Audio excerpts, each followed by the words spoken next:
अस्सलामुअलैकुम व्यूज़, आप देख रहे हैं यूट्यूब पर अमलियात की दुनिया। तो दोस्तों को मैं खुशामदीद और वेलकम कहता हूँ।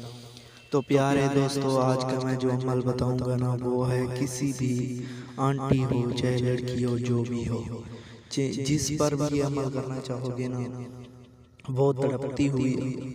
तो दोस्तों, आपको ये अमल मैं आज ही बताऊंगा। बहुत ही आसान अमल है कि आपको करना क्या है।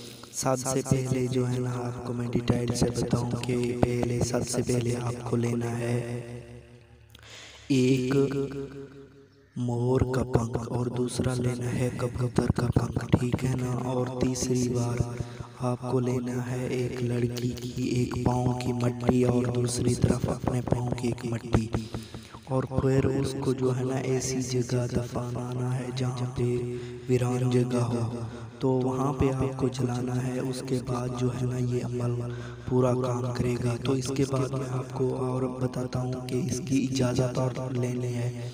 और तीसरी बात यह है कि लड़की का जिक्र करना है। जो भी काम करना चाहते हो उसके साथ उसका जिक्र करना है। पहले जिक्र करना, फिर दफना देना, ठीक है ना। ये अमल कितने दिन काम करता है वो भी मैं आपको बताऊंगा कि ये अमल 7 दिन के बाद काम करेगा, ठीक है ना। पहले आपको घबराना बिल्कुल भी नहीं, ठीक है ना। क्या पता आप घबरा गए हों कि यार काम नहीं हो रहा अभी तक। तो ये जो है ना 7 दिन के बाद काम करता है, ठीक है ना। 7 दिन, और इसका मुकर्रर टाइम नहीं है, ठीक है ना। क्या पता कभी भी ये काम ना भी करता हो, ठीक है ना, लेकिन करता है ये काम। अगर आप यकीन से करोगे तो आपका ये काम हो जाएगा, इसकी मैं गारंटी देता हूँ। तो दोस्तों, मुझे उम्मीद है कि आपको ये वीडियो अच्छी लगी। अगर अच्छी लगी है तो ज़रूर हमारे चैनल को लाइक करो, शेयर करो। तो दोस्तों, मिलते हैं नेक्स्ट वीडियो में, तब तक के लिए।